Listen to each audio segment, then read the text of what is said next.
먼저 57문과 58문에 대한 질문과 대답을 저와 함께 읽어보도록 하겠습니다. 57문, 몸이 다시 사는 것은 당신에게 어떠한 위안을 줍니까? 죽음 후 바로 내 영혼이 머리 되신 그리스도께로 갈 뿐 아니라 내 몸도 그리스도의 능력으로 일으킴을 받아서 영혼과 결합하여 그리스도의 영화스러운 몸과 같이 될 것입니다. 58문, 영원히 사는 것에 관한 구절은 당신을 어떻게 위로합니까? 내가 이미 영원한 기쁨을 마음속으로 경험하고 있듯이 죽은 후에도 눈으로 보지 못하고 귀로도 듣지 못하고 사람의 마음으로 생각지 못하였던 완전한 행복, 즉 하나님을 영원히 찬양하는 복을 누리게 될 것입니다. 아멘. 네, 바로 이 질문들의 두 가지 질문에 그리고 또한 그 믿음의 고백에 대해서 오늘 살펴보려고 합니다. 여러분 보통 뭐 사극을 보든지 또 무슨 드라마를 보든지 간에 만세수를 하옵소서 뭐 그런 얘기 하죠. 네, 만수무강하라고. 네, 만세까지 건강하게 잘 살라는 그런 얘기 아닙니까? 낮은 사람들이 높은 왕에게, 임금에게 의례적으로 하는 그런 인사 같이 생각되시죠? 사실 만세를 누가 살겠습니까? 100세 살기도 버거운데 또 그것도 건강하게 사는 게 쉽습니까? 그런데도 불구하고 모든 사람들은 이렇게 건강한 모습으로 오래오래 살고 싶어하는 마음이 본능적으로 우리 가운데 있다는 거예요. 왜 오래 살고 싶어하고 그리고 그 사는 동안에 건강한 모습으로 살고 싶어 할까를 생각해 보면 원래 우리가 그런 사람들, 그런 존재들로 만들어졌기 때문이죠. 하나님께서 우리를 창조하실 때에 우리의 인생의 연한을 만드실 당시에 정해놓지 않으셨다고 저는 확신합니다. 그래서 만약 죄 짓는 것이 없었더라면 그 당시 아담과 하와는 이미 영원히 산다는 것이 무엇인지를 경험하고 있을 거예요. 그러나 죄가 들어오면서 우리의 수명이 정해졌고 그 죄값으로 인하여서 사망에 이르게 된 것이죠. 그렇게 만들어진 우리이기 때문에 영원을 사모한다? 이건 당연한 일입니다. 만약에 오늘이 끝이지 앞으로 내가 얼마나 더 살겠어? 라고 하는 그렇게 생각하는 분들 혹시 그런 젊은이들이 있다면 그것은 어찌 보면 하나님께서 우리 가운데 심어두신 영혼에 대한 소망을 스스로 억제하고 오히려 이 지금 현재의 삶의 쾌락과 즐거움을 위해서 하나님이 주시는 그러한 근본적인 마음들, 우리를 지으셨을 때 심어두었던 그 영혼에 대한 소망들을 짐짓 묵살하면서 그렇게 사는 것이라고 이야기할 수 있습니다. 자, 예수님을 믿는 사람들, 바로 저와 여러분에게 이미 영생이 주어진 줄로 믿습니다. 그런데 제가 이렇게 얘기하면 그러면 우린 죽지 않는다는 얘기인가요? 이렇게 말씀하실지 모르겠어요. 그러게요. 저희 할머니도 이제 연세가 꽤 많이 되셔서 하나님 앞에 가실 그런 상황들 또 뭐 수년 안에 아마 또 혹시 그래 되지 않을까 싶은데 누구나 아직은 죽지 않았다고 생각하고 그리고 살아있다고 생각하는 한 우리의 육신의 죽음을 가지고서 끝이라고 생각하는 그러한 착각을 하기 쉽다는 것입니다. 그러다 보니까 영생을 이미 내가 받았습니다 라고 말하는 그것에 대해서 말하기를 주저하죠. 근데 나 아직 한 번은 죽어야 되는데 하나님 앞에 부름을 받아야 되는데 이런 생각을 하다 보니까 이미 우리에게 주어진 그 영생, 이미 시작된 영생에 대해서 조금 이게 영생이 맞나? 중간에 잠깐 그런 우리들의 생각 때문에 주님께서 그 우리의 잠시의 죽음을 무엇이라고 표현하고 있죠? 잠잔다고 표현하고 있죠. 잠잔다고. 그래서 주님의 표현이 가장 정확한 것입니다. 그렇습니다.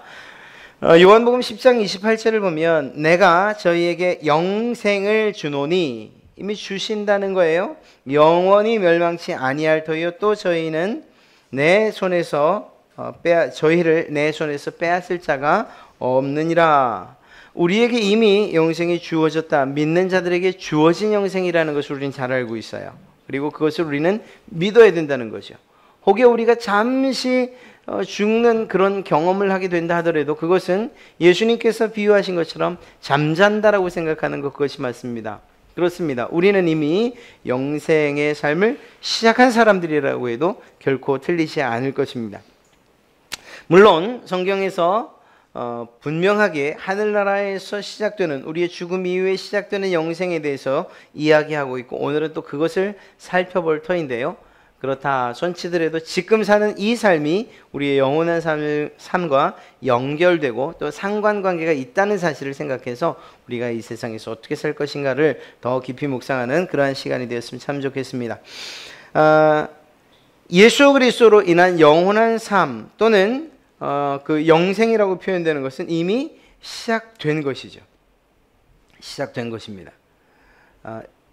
하나님의 나라가 시작되었다는 것과 똑같아요. 예수님께서 회개하라 천국이 가까웠느니라 라고 하실 때에 하나님의 나라가 이 땅에 이미 임했다는 것이에요. 그러나 눈을 씻고 돌아봐도 하나님의 나라가 임하지 않았었잖아요.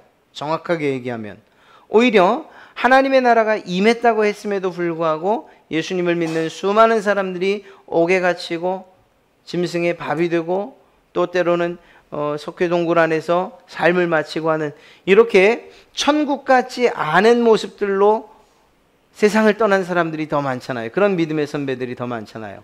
그럼에도 불구하고 예수님께서는 이미 하나님의 나라가 시작됐다라고 이야기하고 있다는 거예요. 이것이 뭘 말하는 것일까요? 늘 반복해서 말씀드리는 것처럼 하나님의 통치가 시작됐다는 거예요. 그래서 우리는 이미 이 세상에서 살고 있지만 그러나 하나님 나라의 통치를 받는 사람들이라는 거죠. 그걸 성경의 표현대로 하면 하늘의 시민권자라고 그렇게 표현하는 거예요. 우리가 세상 가운데 살지만 그러나 우리는 이미 하나님 나라의 백성들로서 그 나라의 유익들을 누리며 살아가는 사람들인 거죠. 우리가 종종 너무 바쁘고 또 너무 무지해서 예수님과 또 하나님과 늘 가까이 계신다는 사실을 종종 잊어버리고 살아서 그렇죠. 이 세상 가운데서도 하나님과 함께하는, 그리고 주님께서 우리와 함께 하신다고 하신 약속들을 누리며 사는 사람들이지 않습니까? 그리고 이러한 잠시 혹은 잊어버렸다가 또다시 기억났을 때 잠시 누리는 이러한 주님과의 동행의 삶이 언제 완성되는 걸까요? 하나님 나라 갔을 때. 그때는 뗄래야 뗄 수 없는 하나님과의 깊은 교제와 깊은 관계를 가지고서 그곳에서 살아가게 되는 것이죠. 이곳에서 천국을 맛보게 되는 것, 맛보며 살아야 되는 이 세상인 것입니다. 그리고 또 맛볼 수밖에 없는 게 우리들의 모습인 것이고요. 그럼에도 불구하고 천국도 영생도 전혀 생각하지 못한 채 그냥 아등바등 이 세상에서 어떻게 살아갈까, 오늘은 어떻게 해야 굶지 않을까, 또 어떻게 해야 내가 좀 더 다른 사람들에 비해서 좀 잘 살까, 뭐 이런 것들에 그냥 온통 관심이 가 있다고 한다면 우리가 하나님 나라를 바라보면서 산다 이렇게 자신 있게 얘기 못하죠.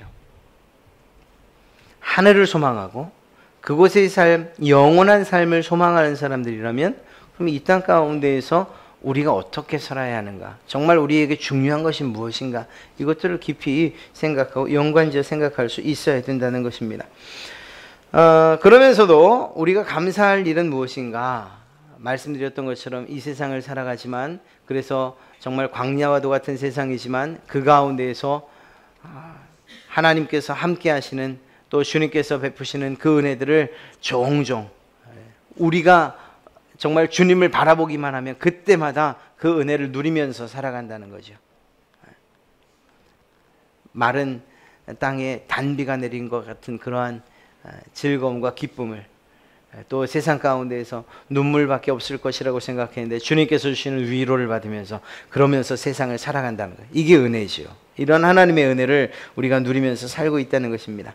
그러면서 동시에 그것이 우리에게 숙제가 되는 거예요. 어떤 면에서 내가 이렇게 누리는 하나님께서 주시는 은혜를 그걸 누군가에게, 또 우리가 사랑하는 사람들에게, 그러나 하나님을 알지 못하는 그 사람들에게 전해야 하지 않겠는가. 이러한 삶, 이러한 부담을 우리가 가지며 또 그것을 의무로 여겨 우리가 살아가는 것이죠. 자, 오늘 두 가지를 이야기하고 있습니다. 부활을 이야기하면서 몸에 사는 것과 영원히 사는 것. 우리가 사도신경을 쭉 살피면서 우리가 믿어야 할 대상과 그 믿음의 내용들에 대해서 하나님과 예수 그리스도와 성령님, 그분들에 대해서, 그리고 또 교회에 대한 우리의 믿음을 고백하고, 그리고 우리의 부활에 대한 마지막으로 부활에 대한 믿음을 고백하고 있는데요. 부활에 대해서 두 가지를 이야기하더라는 거예요. 몸이 다시 사는 것과 영원히 사는 것. 여러분, 몸이 사는 것을 강조한 이유는 아마도 영혼의 부활만을 강조하는 사람들이 있었기 때문일 것입니다. 실제적으로 지금도 예수님의 부활하심은 영적인 부활만이다 라고 그렇게 이야기하는 사람들이 있어요. 그러나 그렇지 않습니다. 우리가 소망하는 부활은 몸의 부활, 몸과 영혼의 부활을 믿는다는 거예요. 이것은 우리가 그냥 막연하게 아니 영혼만 부활하면 무슨 재미가 있어, 몸도 부활해야지 라고 생각하는 그러한 막연한 추측에 의해서가 아니고요, 오늘 우리가 살펴볼 내용의 근거에서 성경에서 그렇게 말씀하고 있기 때문이라는 거죠. 여러분, 영과 육의 온전한 사람의 부활이라는 것을 꼭 기억하시기 바랍니다. 네, 온전한. 하나님께서 이 세상을 창조하셨어요. 창조하실 때 영혼만을 창조하셨습니까? 아니죠. 오히려 순서를 따진다면 하나님께서 흙을 이겨 몸을 만드시고 그 몸에 생기를 불어넣어 영과 혼이 하나 되게 하셨어요. 하나님께서 그렇게 창조하셨다는 것입니다. 부활의 모습은 하나님께서 창조하신 그 몸, 그 완전한 몸의 회복이라고 할 수 있고요. 또 더 정확히 말하면 그 회복을 넘어서 더 놀라운 영체로 변하는 것이라고 이야기할 수 있습니다.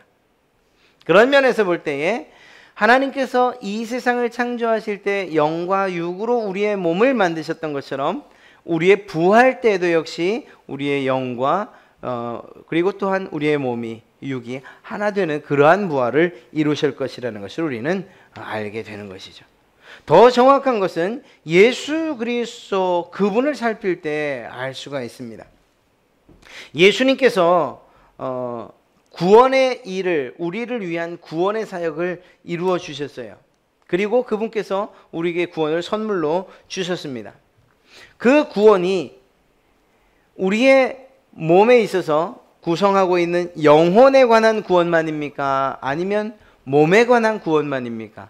아니면 이 둘 다를 위한 구원입니까? 이건 이야기할, 특별히 우리가 반론을 제기할 게 아니에요.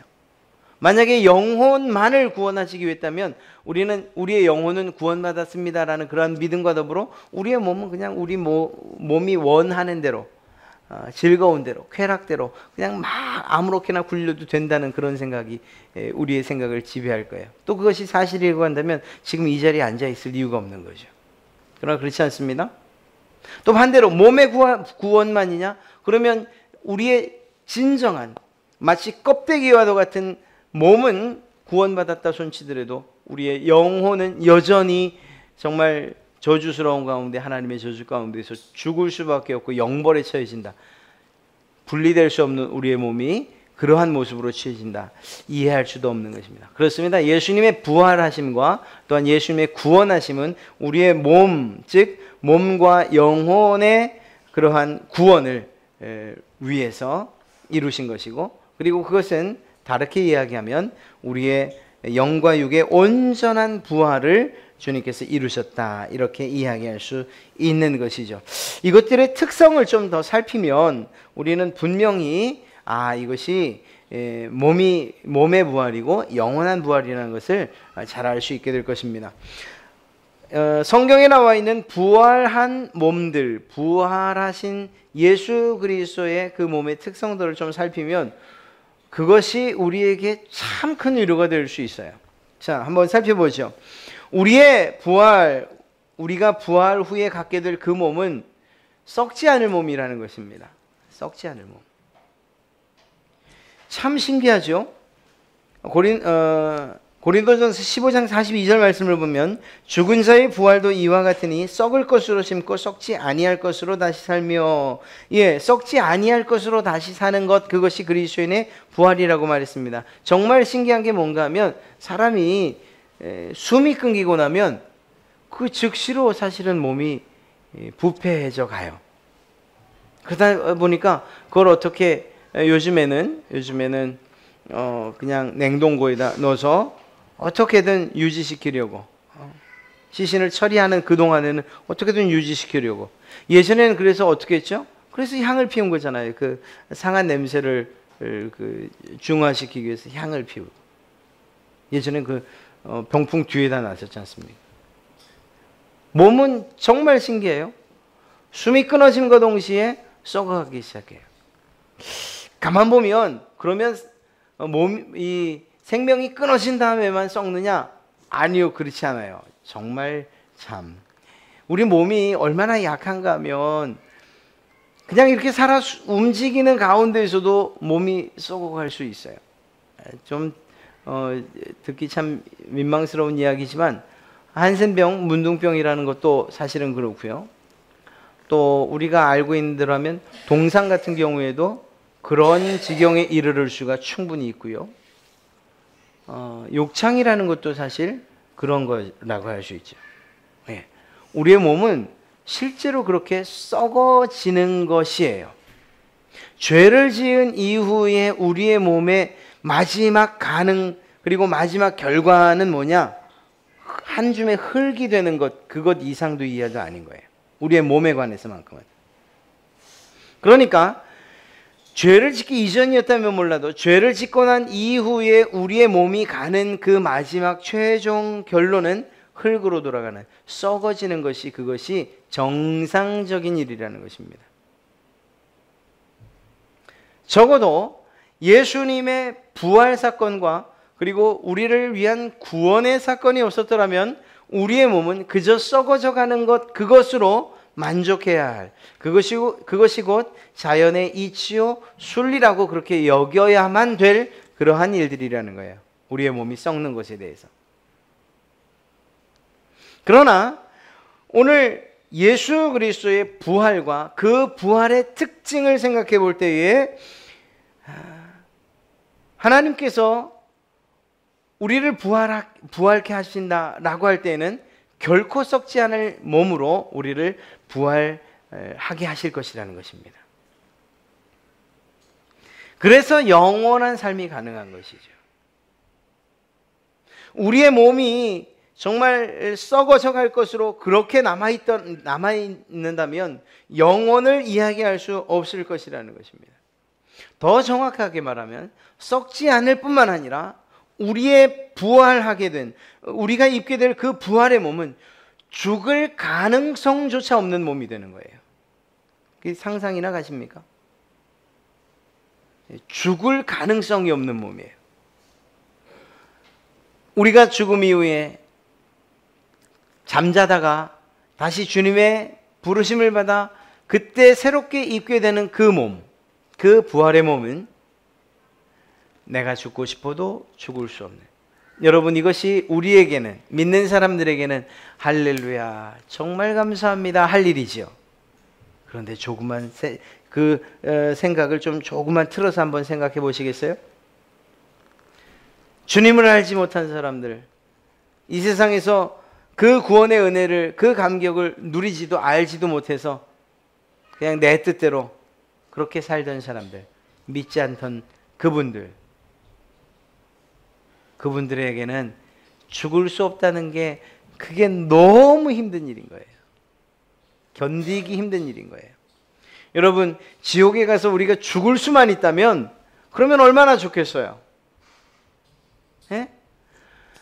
그곳에서 한 번 고통당하고 한 10분, 20분 고통당하고 더 이상 못하겠으면 나 차라리 죽겠습니다 하면 얼마나 좋겠어요?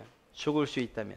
그러나 우리가 다시 사는 그 부활의 몸은 죽을 수 없는 몸이에요. 죽고 싶어도 죽을 수 없는 몸.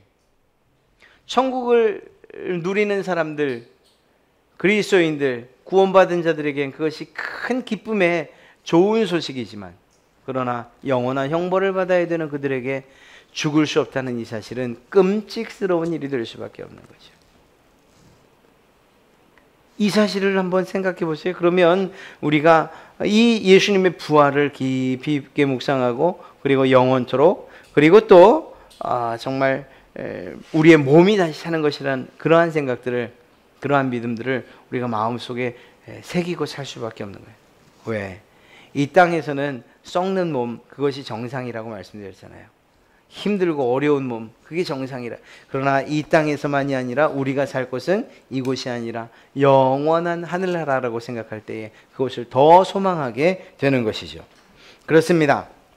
예수님의 구원 사역으로 말미암아 사망이 생명의 삼키운 바 되었어요. 더 이상 사망이 우리의 몸을 지배할 수 없는 때가 온다는 것입니다. 그때에 우리가 있는 자리가 어디냐?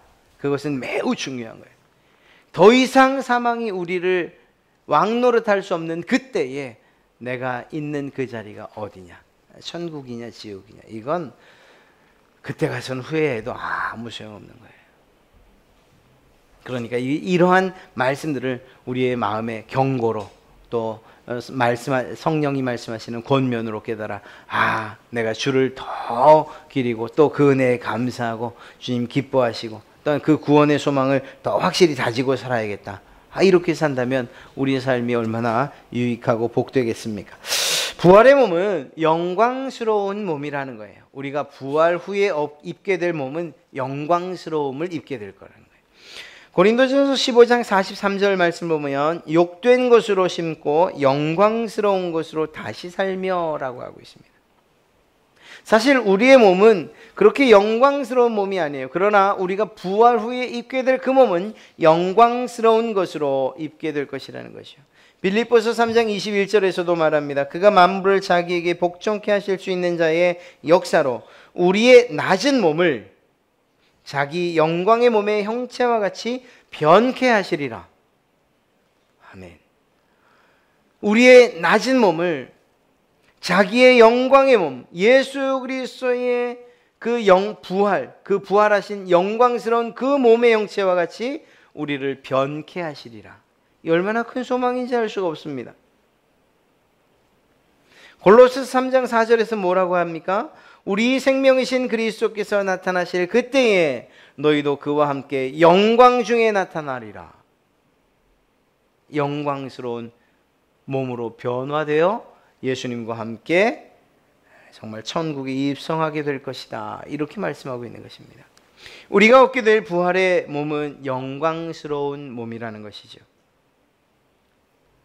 여기에서 영광스러움에 차이를 두지 않으신다는 것을 오늘 말씀을 읽으면서 느끼셨습니까? 예수님께서 부활하셨어요. 영광의 몸을 입으셨어요. 그런데 그 몸과 같이 변케 하시리라 라는 말씀을 통해서 우리의 영광, 그 영광의 기준이 예수님의 부활의 영광과 동일하다고 오늘 말씀하고 있는 거예요.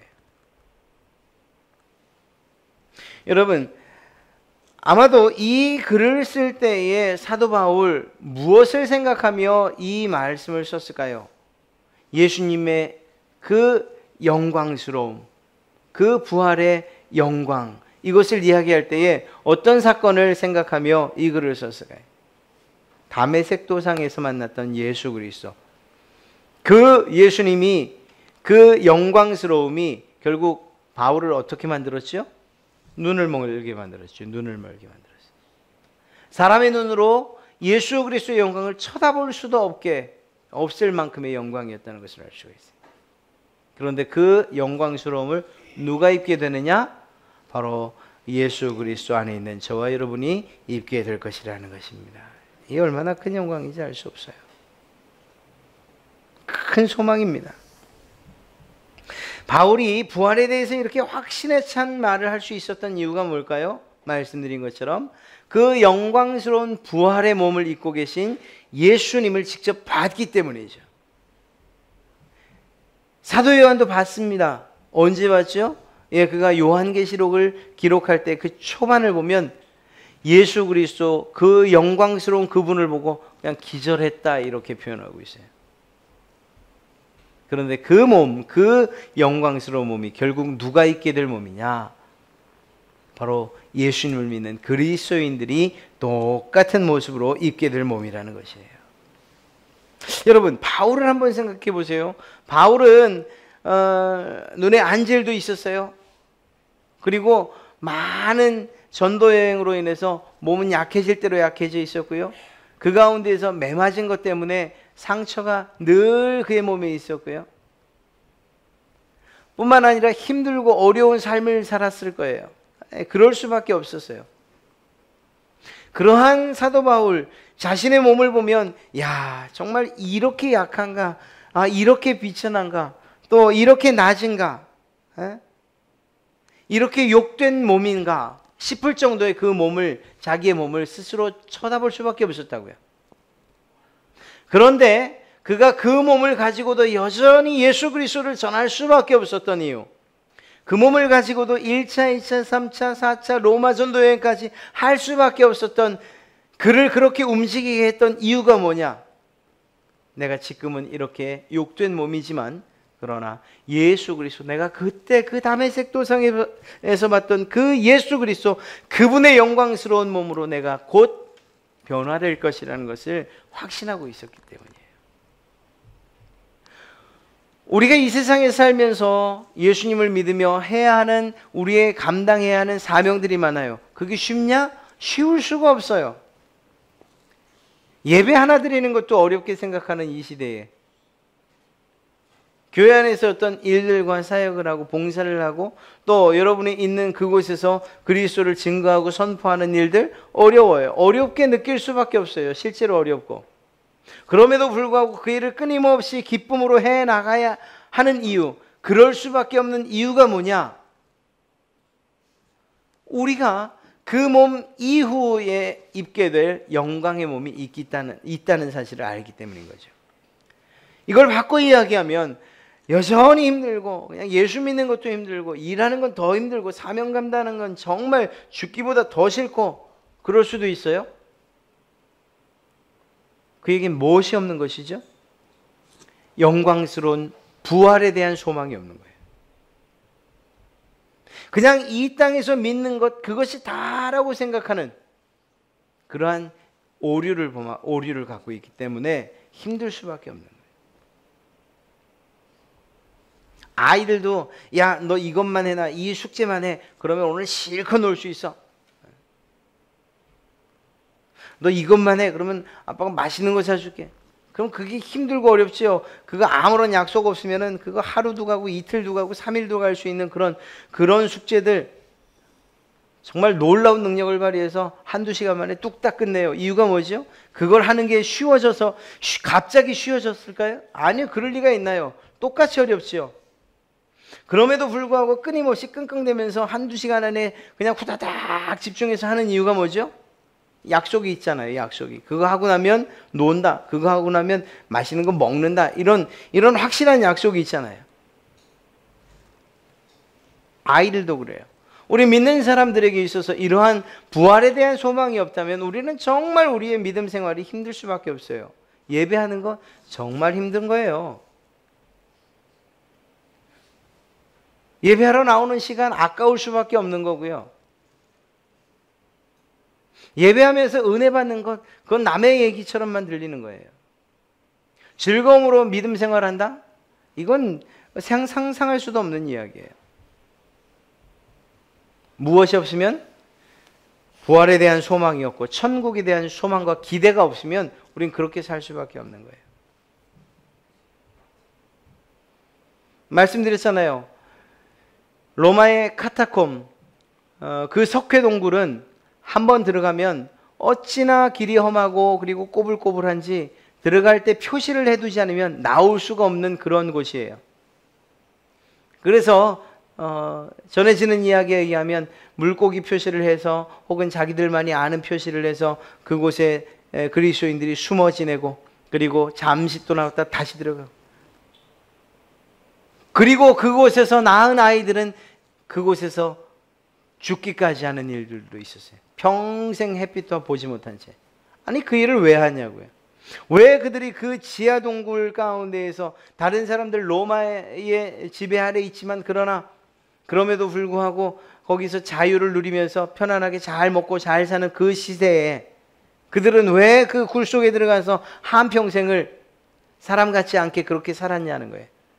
그러면서도 그 일들에 대해서 조금도 불평하지 않고 오히려 기쁨으로 주 앞에 정말 혹시라도 붙잡혀가면 기쁨으로 죽음을 맞이했냐는 거예요. 이유가 뭐죠? 그들의 소망이 있었기 때문이에요. 천국에 대한 소망이 있었고 그리고 부활에 대한 확실한 그러한 믿음이 있었기 때문이죠. 거기 없이 어떻게 그런 삶을 삽니까? 지금 이 시대에도 마찬가지인 거예요. 이 시대에도. 뭐 이 시대 다른 교회 얘기하지 말고 그냥 우리 갈릴리 교회도 마찬가지예요. 그렇게 나누어질 수 있어요. 저야 그렇게 우리 모든 성도들이 나눠지는 거 없이 모두가 다 한 소망을 가지고 그냥 기쁨으로 움직이고 기쁨으로 신앙하고 하면 좋겠죠. 그건 제 소망이죠. 그러나 그렇진 않아요. 안타까운 일이지만 어떤 사람들은 그 소망이 없이 그냥 의무적으로 신앙생활을 하는 사람들도 있고 한 교회 안에서도 혹은 한 가정 안에서도 어떤 사람들은 정말 미친 듯이 그 소망 때문에 즐거움과 기쁨으로 주일을 하는 사람들도 있고 확실한 것은 그분들이 서게 될 곳이 다르다는 것은 그건 확실한 거예요. 안타까운 얘기지만 여러분을 두렵게 하려는 그런 생각은 조금도 없어요. 그러나 제가 여러분들을 두렵게 하고 말고의 문제가 아니고 어떤 이들은 언젠가 그날이 되면 기쁨에 춤을 추고 어떤 이들은 제가 두려워하지 마십시오. 걱정하지 마십시오. 이것과 상관없이 두려움에 떨게 될 날이 있다는 거예요. 그건 확실한 일이에요. 나는 미국이 그냥 있다고 생각되잖아. 그건 다 그냥 거짓말이고 꾸며낸 얘기야. 그렇게 믿는다고 미국이 없냐? 아니요, 있어요. 난 내가 쉬는 숨이 이게 공기라고 생각하지 않아. 공기보다 뭐 특별한 뭔가 그 사람이 아무리 그렇게 생각하더라도 공기는 실제로 있는 거예요. 우리의 눈이 자각하지 못하고 우리의 온 오감이 혹시 그것들을 믿지 못한다더라도 우리의 의지와 상관없이 천국과 지옥은 반드시 있어요. 우리가 믿고 못 믿고의 문제가 아니에요. 다만 우리에게 주신 은혜가 무엇이냐? 그것을 믿을 수 있는 그러한 지혜를 주셨다는 것, 믿음을 주셨다는 거죠. 그래서 그게 감사한 거예요. 주님께서 그런 믿음을 주셨으니까. 그래서 그것에 대해서 때로는 두려워하고 때로는 기쁨으로 그것을 바라보며 그 마지막 때를 바라보며 살아갈 수 있게 하셨으니까. 그것이 참 감사한 일인 거죠. 그렇습니다. 부활의 몸, 그것은 영광스러운 몸으로 변화될 것이라는 거예요. 또 한 가지는 무엇이냐? 강한 몸이라는 것입니다. 고린도전서 15장 43절 말씀을 보면 약한 것으로 심고 강한 것으로 다시 살며 라고 되어 있습니다. 이러한 부활된 변화된 부활의 몸에 비교하면 현재 우리가 가지고 있는 이 몸들은 아무리 강하다고 해도 뭐 헬스를 하고 그래서 단단하다 뭐 초콜릿 복근이다 이렇다 하더라도 그것도 약한 몸이에요. 약할 수밖에 없어요. 혹시 많이 아프신 분들 계십니까? 아우 저 사람은 건강해서 좋겠다. 별반 다르지 않은 몸이에요. 별반 다르지 않은 몸. 이 세상에 사는 동안은 그냥 다르지 않은 몸이에요. 나도 약하고 그 사람도 약한 거예요. 그 사람이 조금 강한 거죠. 그러나 하나님 편에서 볼 땐 그건 조금 더 강한 몸이라고 자랑할 만한 것이 없다는 거예요. 보세요. 우리가 아무리 강하다 할지라도 건강하다 할지라도 그래도 이 세상의 몸은 때로는 병들고 그것 아니라 하더라도 점점 늙어가면서 약해져 갈 수밖에 없는 게 그게 우리의 몸이에요. 이 세상을 살아가는 우리의 몸의 한계예요. 그리고 결국은 그 몸이 굳어지고 차갑게 식어갈 수밖에 없는 것, 그것이 우리의 몸이라는 거죠. 나이가 들어갈수록 강해진다고요? 그냥 어르신들 듣기 좋게 이야기하는 것뿐이죠. 어떻게 강해질 수가 있습니까? 우리의 몸이. 우리의 몸은 근본적으로 약했고 그리고 더 약해져 갈 수밖에 없는 그런 몸이라는 거예요. 아무리 과학이 발달했다 하더라도 죽음을 향해 가는 그 우리의 몸의 망가짐을 막을 수가 없어요.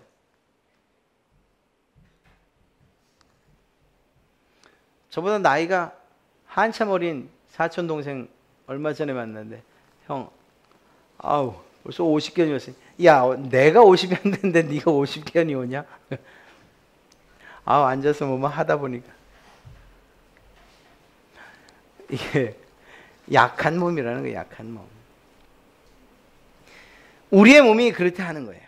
그러나 계시록 21장 4절에서는 무엇이라고 말합니까? 모든 눈물을 그 눈에서 씻기심에 다시 사망이 없고 애통하는 것이나 곡하는 것이나 아픈 것이 다시 있지 아니하리니.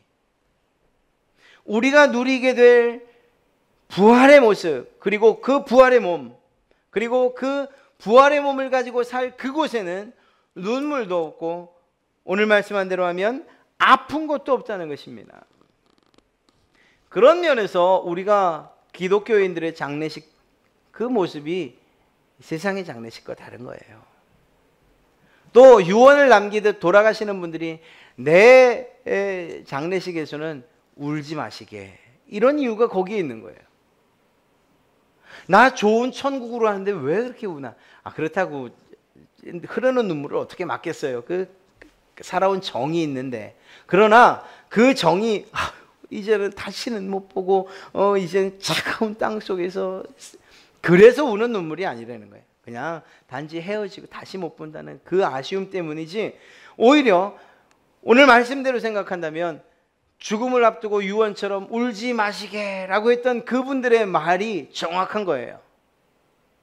네. 왜냐하면 슬픔의 일이 아닌 거예요. 예수님을 잘 믿다가 정말 주님의 부르심을 받은 그분들은 그때 비로소 완전한 몸을 입는 거거든요. 그때 비로소 아팠던 몸이 완전히 회복되는 거거든요.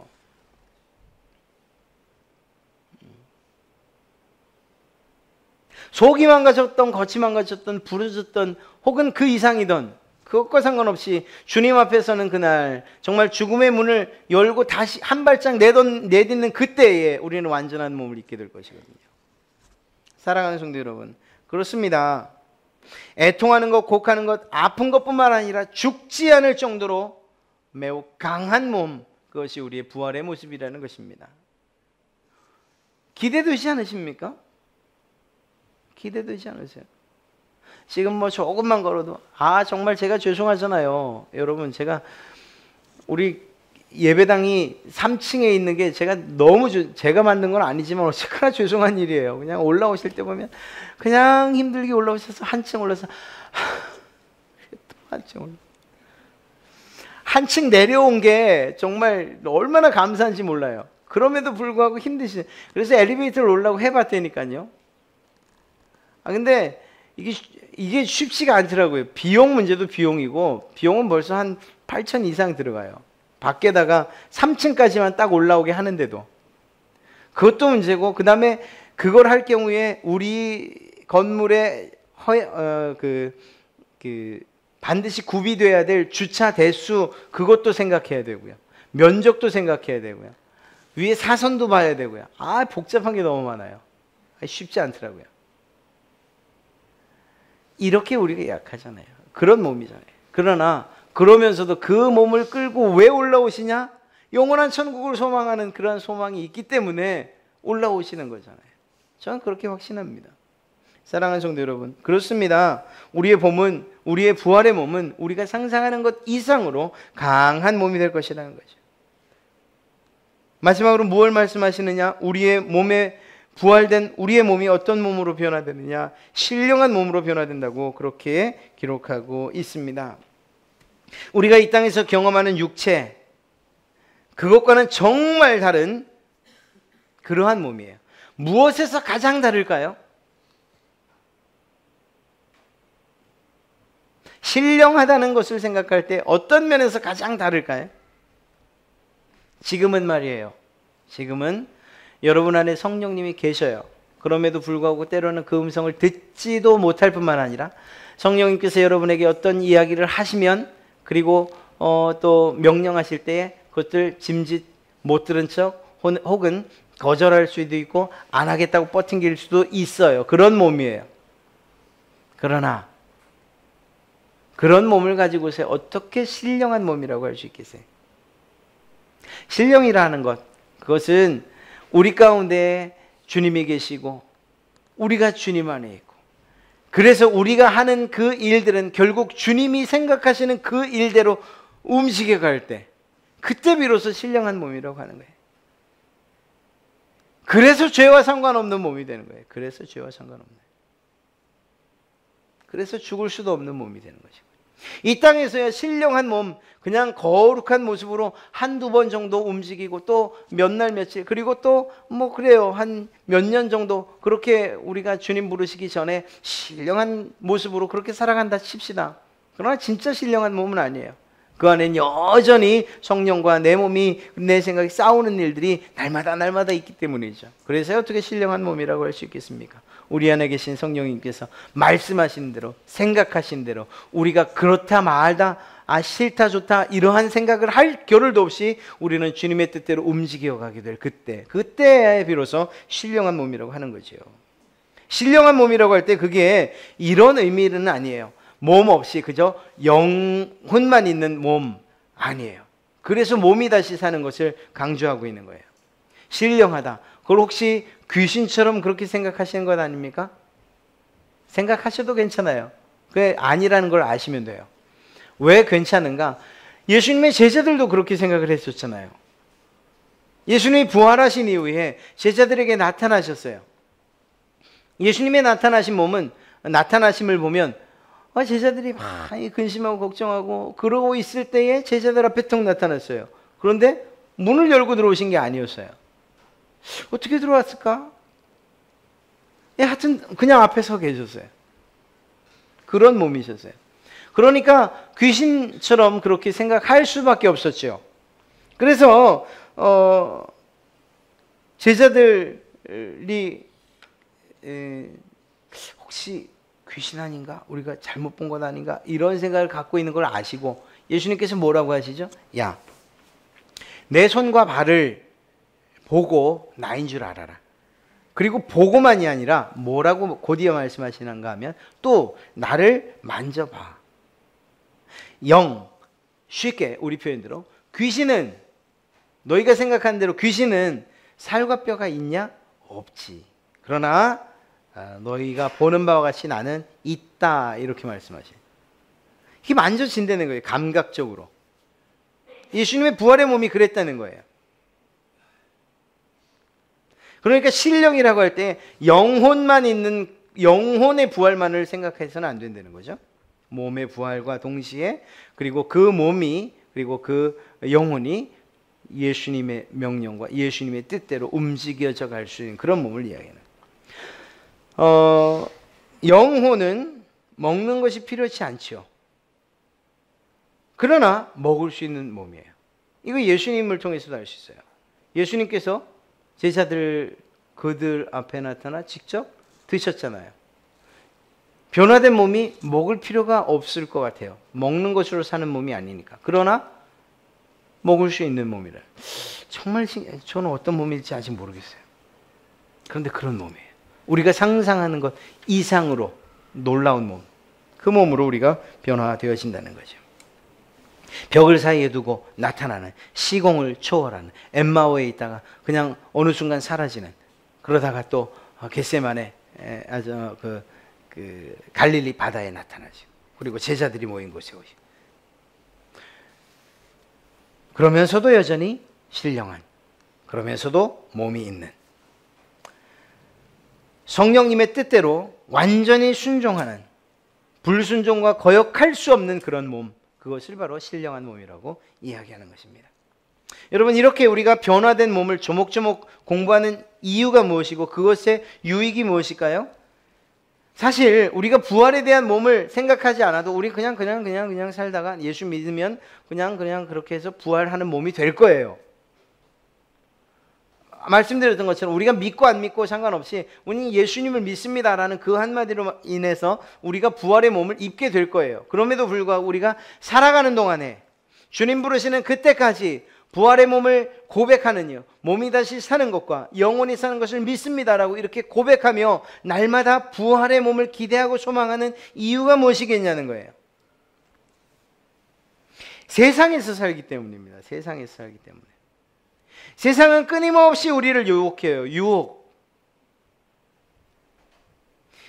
머리 복잡하게 부활 같은 거 생각하지 말고 그냥 편안하게 이 세상 그냥 멋지게 한번 살아보면 안 되겠냐? 혹시 좀 없이 살아도 썩지 않는 몸, 영광과 신령한 부활을 소망하며 살래?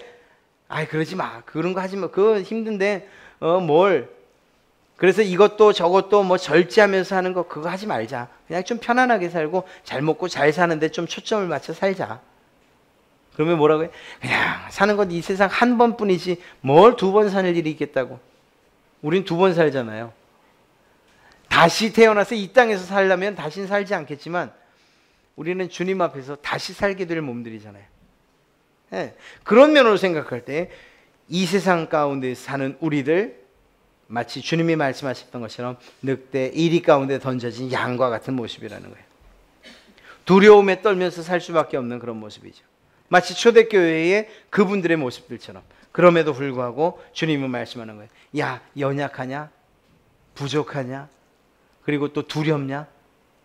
걱정하지 말아라. 너희가 입게 될 몸, 그 몸은 바로 내 몸과 같은 이러한 영광스럽고 거룩한 몸이 될 것이다. 강한 몸이 될 것이다. 이렇게 얘기하시는 거예요.